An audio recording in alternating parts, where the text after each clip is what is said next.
অবৈধ নমিশন প্রত্যাহার করো। মানি না, মানব না।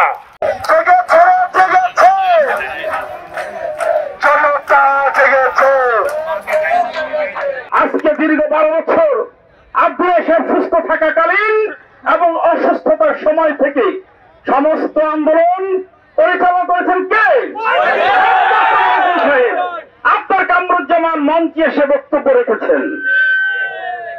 শত শত নেতা কর্মী জেল খেটেছেন হাইকোর্টে জামিন নেওয়ার জন্য, নিম্ন আদালতে জামিন নেওয়ার জন্য মহিউদ্দিন সাহেব সমস্ত ব্যয় করেছেন। কামরুজ্জামান রতন একদিন উঁকি দিয়ে দেখেননি। কোন নেতা কর্মীর আগে মহিউদ্দিন সাহেব জামিন গ্রহণ করেননি।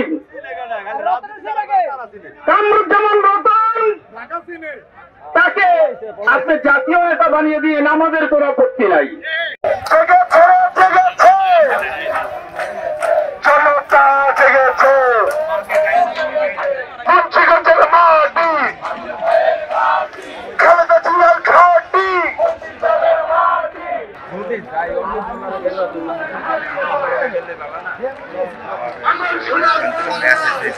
ঠিক আছে।